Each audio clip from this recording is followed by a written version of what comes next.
সুপ্রিয় শিক্ষার্থীবৃন্দ, HSC geography second paper, first chapter human geography, মানব ভূগোল। আমরা আলোচনা করছিলাম রাজনৈতিক অঞ্চল সম্পর্কে নিয়ে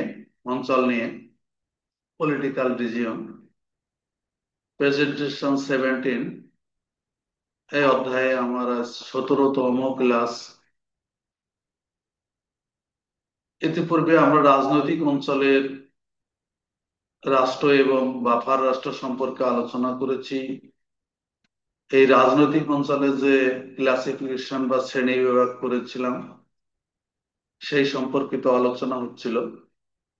আজকে আমার তারই অংশ হিসেবে কনফেডারেশন এবং ডোমিনিয়ন, এই দুইটা বিষয় নিয়ে আমি আলোচনা করব।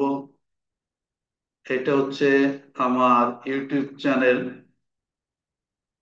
আমার ইউটিউব চ্যানেলটা সাবস্ক্রাইব করা আহ্বান জানিয়ে আমি ক্লাসটা শুরু করতে যাচ্ছি। তাহলে আজকে আমার আলোচ্য বিষয় কনফেডারেশন ও ডোমিনিয়ন। এই প্রশ্ন দুটা খুব গুরুত্বপূর্ণ এবং এখানে শর্ট প্রশ্ন আকারে সাধারণত এটা আসে। সেজন্য আমরা একটু আলোচনায় আসি। এখানে কনফেডারেশন বা রাষ্ট্রীয় মিত্র সংঘ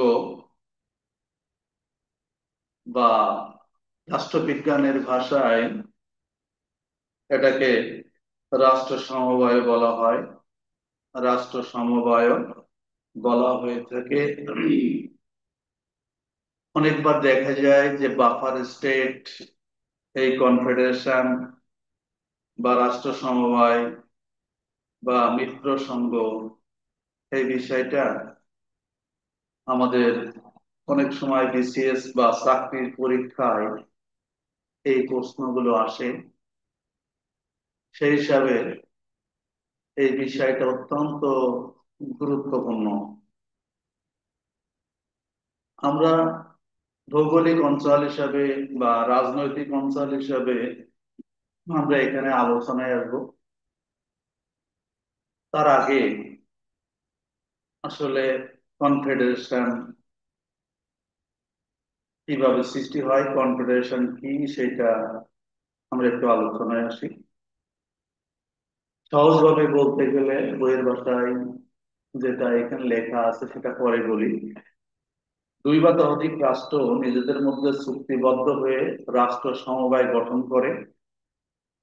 তাহলে কি হলো, দুই বা ততোধিক রাষ্ট্র নিজেদের মধ্যে চুক্তিবদ্ধ হয়ে রাষ্ট্র সমবায় বা কনফেডারেশন সৃষ্টি করে থাকে।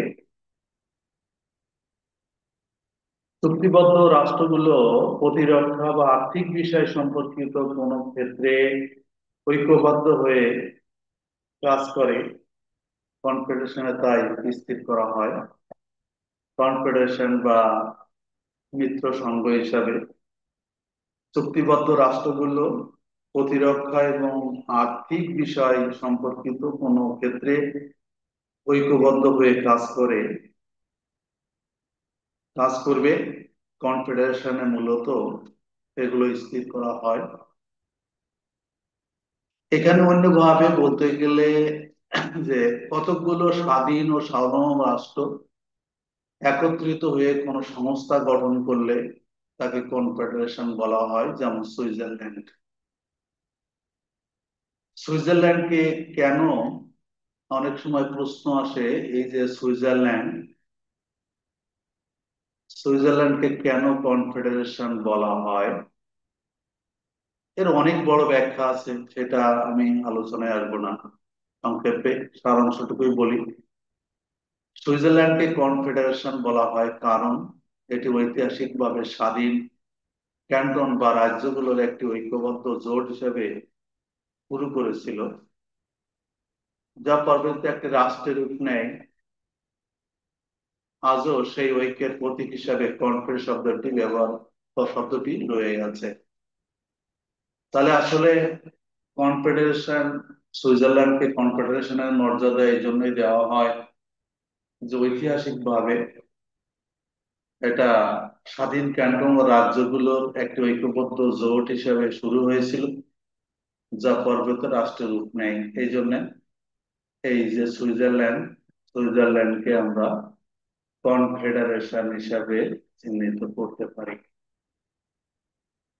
এবার তার পরের যে প্রশ্ন, পরের যে বিষয়টা আছে সেটা হচ্ছে অধিরাজ্য বা ডোমিনিয়ন।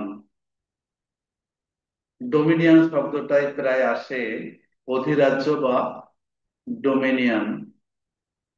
ডোমিনিয়ন সমূহে উপনিবেশিক রাষ্ট্রের রাজনৈতিক নিয়ন্ত্রণের মাত্রা ন্যূনতম। তার মানে একটা রাষ্ট্র অনেকগুলো উপনিবেশ